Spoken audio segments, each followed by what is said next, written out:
Back in 2014, Java got an update that honestly totally changed the game for developers, Lambda expressions. In this explainer, we're going to break down exactly what they are, how they work, and why they were such a massive revolution for the language. So before Java 8 came along, even doing simple things could mean writing a ton of extra code. You know, that boilerplate stuff that clutters everything up. Lambda expressions were brought in to give Java the power of functional programming, making the language way more expressive and, well, just shorter. Let's see how big of a leap this really was. Okay, so check this out. This slide pretty much says it all. On the left, you've got the old way. You had to create an entire separate class just to implement one single method. It was clunky and the logic was often far away from where you were actually using it. And the new way? It does the exact same thing in one clean, elegant line of code. So how in the world did we go from that whole class to just one line? And more importantly, why should you care? Well, it's not just about typing less. It represents a much more powerful way of thinking about code, where you treat behavior as data. To really get it, we need to look under the hood of a Lambda expression. Okay, let's dive right in. We're going to break down the Lambda syntax by taking a regular, everyday Java method and just stripping it down to its absolute core.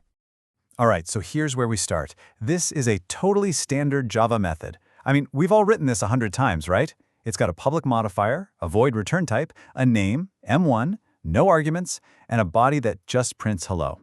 Pretty familiar stuff. Okay, now for the fun part, the transformation. I want you to think of that method as wearing a bunch of extra armor. Things like its name, its return type, its access modifier. A lambda is basically an anonymous function, which means the compiler is smart enough to figure out the context. So we can just strip away all that extra armor, leaving only the part that actually does something. And boom! This is where we land. Just the parameters, an arrow, and the body. That's it. It's clean, it's inline, and it contains only the logic we actually care about. So what's really happening here, step by step? Well, first, we get rid of the name and the modifier, because it's anonymous, right? We don't need it. Then we can ditch the return type because the compiler can figure that out on its own. We add that little arrow to separate the inputs from the action. What we're left with is just pure, concentrated logic. Okay, so we've got this awesome, super concise chunk of logic. But it can't just exist on its own, right? It needs a type, it needs a home. And that's where its secret partner comes in. You might be wondering, wait a minute, if a lambda doesn't have a name and we're ditching the return types, how does Java have any idea what it is or what to do with it? That's a great question. And the answer is a very special kind of interface. And here it is. This is the secret sauce, the functional interface. The rule is super simple. It's an interface that has exactly one abstract method. Just one. That single method is what gives our lambda its shape. It tells Java what the parameters and return type are supposed to be. The lambda is basically just filling in the blank for that one method. And you know what's really cool about this? This isn't some brand new crazy concept. You've probably been using functional interfaces for years without even thinking about it. Things like runnable and comparator. They've always had just a single abstract method, which made them the perfect candidates for lambdas when Java 8 came out. Okay, so we've got our two main players, the lambda expression and its partner, the functional interface. Now let's see how they team up to create that incredibly simple code we saw at the very beginning. This right here, this is the aha moment. On the left, you've got the old verbose way that needed a whole separate class. But look at the right. The lambda expression is assigned directly to the interface variable. The implementation is defined right there, exactly where you need it. No more jumping around files. Okay, if you remember one thing, let it be this. The lambda expression is the implementation for that single abstract method. That's the whole magic trick. The compiler sees the lambda, it sees the functional interface, and it just connects the dots. Let's make this super concrete with a real-world example. Meet the predicate interface. It's one of the most useful functional interfaces out there. Its job is simple. Its single method, test, takes something in and returns true or false. It's perfect for any kind of filtering or checking you need to do. And just look at how clean this is. We create a predicate for integers, and our lambda, I to I mod 2 equals 0, just slides right in as the implementation for that test method. The compiler knows I is an integer. It's so simple and readable.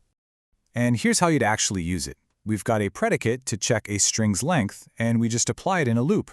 The code basically reads like plain English. You can immediately see what the intent is without having to track down some other class. So by now, you can see this is way more than just a shortcut for writing less code. This is about writing smarter code. It's about treating behavior, the actual logic inside a function, like it's data that you can just pass around your application.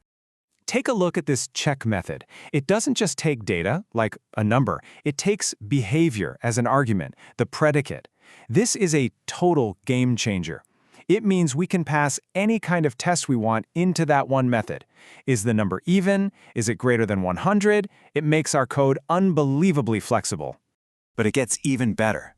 This is where you really start to see the superpower. You don't have to write these huge, messy, complicated lambdas. Instead, the real power comes from building small, simple, reusable ones, and then chaining them together to build something much more complex. And the predicate interface itself helps you do this, with built-in methods like and, or, and negate. So you want to check if a number is greater than 10 and less than 20? No problem. You just chain two simple predicates together. It's an incredibly powerful way to build up complex business rules from simple, readable blocks. So let's bring it all together. What are the big takeaways? Well, for one, you write way less code, which is always nice. But maybe more importantly, your code becomes so much clearer. The logic is right there where you're using it. And fundamentally, it opens up this whole new world of functional-style programming in Java. Honestly, this isn't just new syntax. It's a new way of thinking about how to solve problems in Java. It's a shift from just thinking about objects to thinking about the behaviors that act on them. So the real question is, what's the first piece of old, clunky code you're going to go refactor? Thanks for watching.